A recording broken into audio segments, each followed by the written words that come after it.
गोष्टी छोट्यांसाठी, मोठ्यांसाठी, ज्येष्ठांसाठी, गोष्टी आनंदासाठी, गोष्टी आनंदासाठी. आनंदाने समृद्ध व्हा, जाऊया गोष्टींच्या गावा. आजच्या आपल्या कथेचं नाव आहे पापाचा बाप.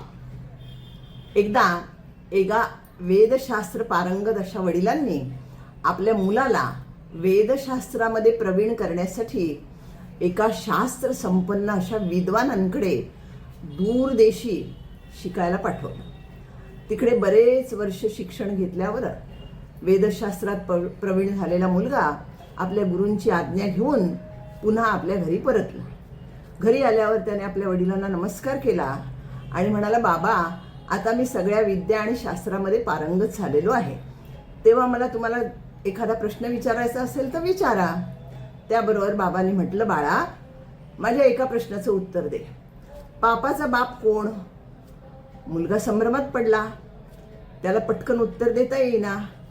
विचारात पडलेल्या मुलाला पाहून बाबा म्हणाले, अरे, थोडा विचार कर, त्याच्यासाठी वेळ घे, मग मला उत्तर दे, चालेल. मुलगा म्हणाला, ठीक आहे. आणि मग मुलगा पुन्हा एकदा घराच्या बाहेर पडला. कशासाठी? तर पापाचा बाप कोण हे उत्तर शोधण्यासाठी. रस्त्यामध्ये त्याला अनेक विद्वान भेटले, पंडित भेटले, सगळ्यांबरोबर चर्चा केली, विचार विनिमय केला, पण पापाचा बाप कोण याचं समर्पक उत्तर त्याला काही मिळालं नाही. पण कष्ट मात्र फार झाले, दमछाक झाली. तो तहानेलेला होता. हळूहळू त्याला भुकेची सुद्धा जाणीव व्हायला लागली. आणि असा हा थकलेला भाकलेला चालत असताना त्याला एक सुंदर टुमदार कौलारू घर दिसलं. घराच्या समोर छान अंगण होतं.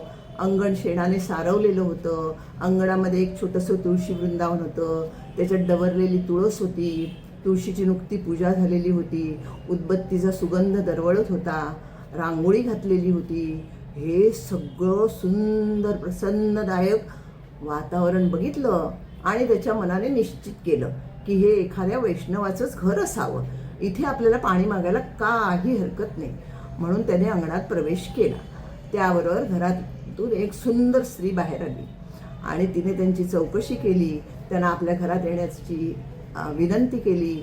बसायला आसन दिलं आणि थंडगार पाणी दिलं. पाणी प्याल्यावर त्यांचा जीव तृप्त झाला.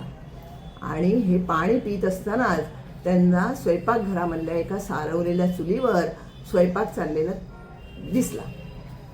अशा प्रकारे तृप्त झालेल्या पंडितांनी आता त्या स्त्रीला प्रश्न केला की तुमचा परिचय तर मला कळतोच आहे, तुम्ही वैष्णव असाव्यात, हे सुंदर वातावरण तर तेच सांगताय.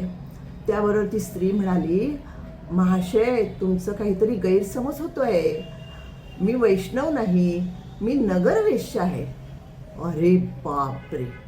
हे शब्द कानावर पडतात अगदी गरम असा काचेचा रस आपल्या कानात कोणीतरी ओतावा असं त्या मुलाला झालं.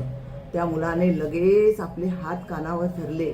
तो तिकडनं उठला आणि तडकन धावत अंगणामध्ये आला. तिथे तोंडामध्ये बोटं घालून घालून उलटी काढण्याचा आणि पोटात गेलेलं पाणी बाहेर काढण्याचा तो प्रयत्न करत होता. पोट दाबून झालं, वेगवेगळे प्रकार करून झाले आणि ती उलटी बरोबर पाणी बाहेर काढण्याचा तो प्रयत्न करत होता. तेवढ्यात काय झालं ते कळेना. म्हणून ही स्त्री बाहेर आली आणि तिने त्यांना विचारलं, अहो, तुम्हाला काय झालं, मला सांगा तरी. तर तो म्हणाला, अहो, काय सांगू, मी पापाचा बाप शोधण्यासाठी घराच्या बाहेर पडलो आणि तुमच्या हातचं पाणी पिऊन मीच पापाचा धनी झालो नाही का. तेव्हा तिच्या लक्षात आलं, अरे असं आहे का, आता ह्याच्यावर काय उपाय करायचा ते तिला कळलं. ती म्हणाली, अहो, तुमच्याकडनं एवी तेवी पाप घडलंच आहे ना, मग आता माझ्याकडे तुम्ही भोजन करा, भुकेलेले पण दिसता, मला पण तुम्हाला भोजन वाढल्यामुळे देवाला भोजन वाढल्याचा आनंद होईल आणि त्या भोजनाबरोबर मी तुम्हाला 50 मोहरा दक्षिणासुद्धा देईन, त्याचंही मला पुण्य लागेल. विद्वानाने पहिल्यांदा नाही नाही नाही असं म्हणून झालं, पण नंतर तयार झाले. मग ती त्यांना घरात घेऊन गेली, बसायला पाट दिला, रांगोळी काढली, छान पक्वान्नांनी भरलेलं ताट आणून तिने त्यांच्यासमोर ठेवलं आणि पहिला घास आपण त्यांना भरवावा म्हणून तिने एक घास हातात घेतला आणि त्यांच्या तोंडाजवळ नेला आणि तो त्यांच्या तोंडात न घालता एक खाटकन कानावर मुस्कटात मारली तिने. त्याबरोबर विद्वानांनी त्याचं कारण विचारलं, हे काय?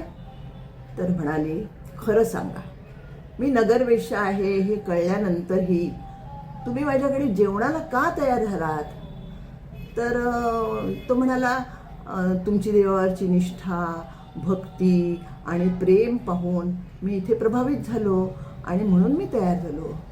ती म्हणाली, अजिबात नाही. तुम्हाला माझ्या घरात शिजत असलेल्या अन्नाचा सुगंध आला आणि दुसरं म्हटलं 50 मोहरांचं तुम्हाला आमिष दाखवलं आणि तुम्ही एकदम लोभात पडलात आणि त्या लोभाने तुम्ही माझ्याकडे जेवायला तयार झालात. हे सत्य आहे. आणि मला असं वाटतंय की आता तुम्हाला कळलं आहे की पापाचा बाप कोण आहे ते. तात्पर्य, पापाचा बाप आहे लोभ, मोह. लोभानं विविध पापांचा जन्म होतो, पापांची मालिका सुरू होते. म्हणून लोभाला कायम आवर घालायला हवा. पुन्हा भेटूया पुढल्या भागात एका नवीन गोष्टीसह. जाऊया गोष्टींच्या गावा.